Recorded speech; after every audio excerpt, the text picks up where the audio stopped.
Hey, let's just get these pillows where we need them. Hello, gorgeous folks. Come and join me for a few minutes on my little treehouse deck. It's funny, it's not a treehouse, but it feels like you're up in the trees when you're out here because it's up in the trees.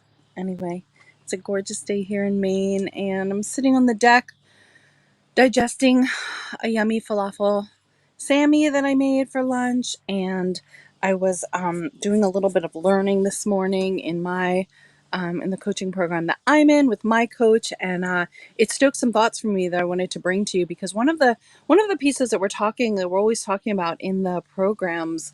In Biz Elementals and Alchemy of Success is raising your rates and energy around asking for the value of what your support is really worth, and consistently raising rates as your expertise goes up and as your investments in your business go up. And I wanted to speak to that for a little bit because I know that especially for women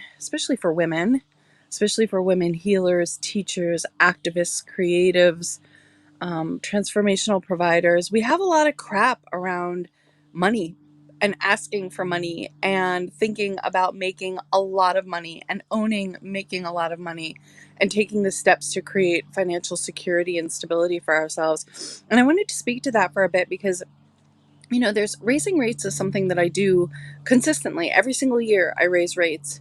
And there are a lot of different reasons for that feeling good and justifiable, and healthy for me. And I wanted to go through a couple of them with you. These are pieces that my clients and I talk about when they're getting ready to raise their rates. But I wanted to just go through a couple pieces with you. One really good reason to keep raising your rates is that ideally, if you are the kind of woman that I think you are always investing in yourself. You're investing in support. You're investing in emotional growth. You're investing in furthering your learning and expertise. You're investing in team now, or you will be. It costs a lot to run a really effective business where you're walking your talk and you're doing your own work. I invest thousands of dollars a month into a combination of my own growth plus the support, the support wheels that hold up, the support structure that holds up In Arms Coaching, talking about, the coaches on the team, my accountant, copy people, the people that keep my website running. I invest a lot of money in keeping In Arms Coaching up and running, and I invest a lot of money in my own support. I sign up for courses that I think will further my education and my expertise in areas that my clients depend on me for. I am in a very high level coaching program for my own support to have my own coach. These are things that I invest in every single month. I invest in books. I invest in, magical support, all of the things that allow me to fill my cup and keep my expertise increasing and growing so that I can hand them back to my clients. Additionally, the more financially stable and secure you are, the bigger help you can be for your clients. And that means giving them access to the support that you really want them to have. If I weren't emotionally secure and stable, I wouldn't be able to pay 3 other coaches to support my clients.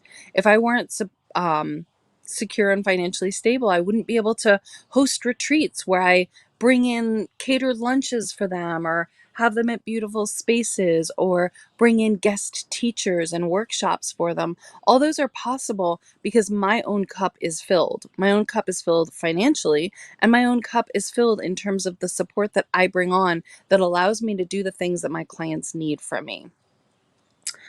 Now, the inevitable question for women like us is, but I don't want to make myself unavailable to the people who need me. I don't want to price myself outside of the reach of the people that I can help. Here are a couple of thoughts on that. First of all, if you are not financially secure, you're not going to be able to help all the people, or even most of the people that need your help. You're just not.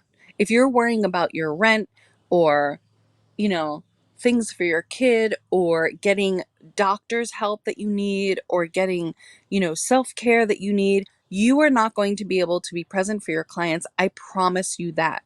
So the more you have your own financial oxygen mask on, the better you're going to be able to serve. And your clients deserve you bringing your A game. The more money you make, the more that's possible. The more you can hand that back to them. That, the fullness of your cup. The other thing that I'll say is the more financially secure you become, the more you can be a source of support in the world.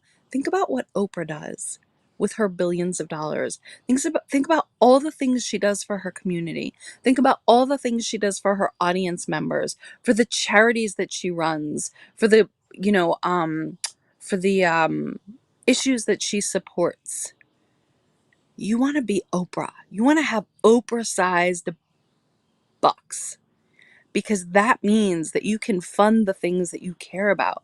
Think about what you can do for your family when you are just financially secure even more than you ever dreamed. Think about what scholarship positions you can create in your programs. Think about who you can afford to help. Think about ways that you can donate your services when you have more than enough money. That's the thing. The money already exists in the world. And you having it doesn't take it away from someone else. You having it enables you to have a tool by which you can help other people. The money is there. You know who has the money now. It's mostly people like Trump and the Facebook creators.